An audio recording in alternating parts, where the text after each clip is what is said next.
सह्याद्रीच्या पायथ्याशी वसलेलं सोनगाव नावाचं एक लहानसं गाव होतं. गावाच्या एका बाजूला शेती होती तर दुसऱ्या बाजूला दाट जंगल. त्या जंगलात अनेक प्राणी राहत होते, पण सगळ्यांत भव्य आणि शांत होता भीमू नावाचा हत्ती. आकाराने प्रचंड पण स्वभावाने अत्यंत शांत.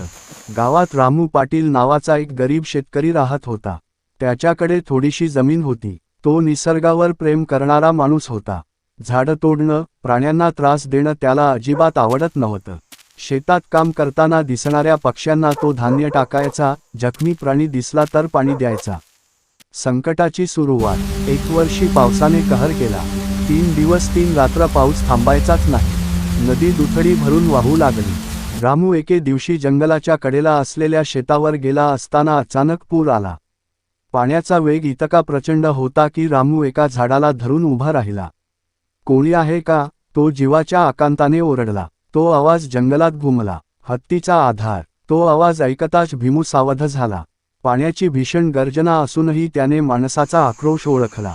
भीमू पाण्यात उतरला. प्रत्येक पावलासोबत पाणी उसळत होतं. तो रामूपर्यंत पोहोचला. आपल्या सोंडेने त्याने रामूला अलगद पकडलं आणि पाण्याबाहेर सुरक्षित टेकडीवर ठेवले.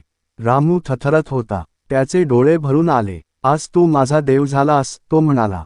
भीमूने शांतपणे सोंड उंचावली, जणू काही तो म्हणत होता, माणूस आणि प्राणी यात फरक नसतो. माणसाची परीक्षा. काही दिवसांनी जंगलात शिकाऱ्यांची टोळी आली. त्यांचा डोळा भीमूवर होता. त्यांनी जंगलात जाळी, सापळे लावले. हे पाहून रामू अस्वस्थ झाला.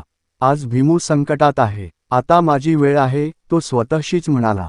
रामूने गावकऱ्यांना एकत्र केलं. सगळ्यांनी मिळून वनरक्षकांना कळवलं. रात्रीच कारवाई झाली. शिकाऱ्यांना पकडलं गेलं. भीमू वाचला. नात्याचा विजय.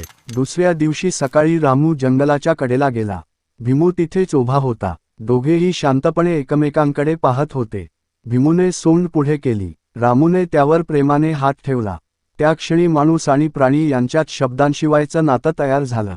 गावकऱ्यांनी त्या जंगलाला हात न लावण्याचा निर्णय घेतला.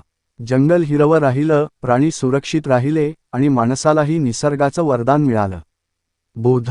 जो निसर्गाचा सन्मान करतो, निसर्ग त्याचं रक्षण करतो. ताकद ही हिंसेसाठी नाही, तर संरक्षणासाठी असते.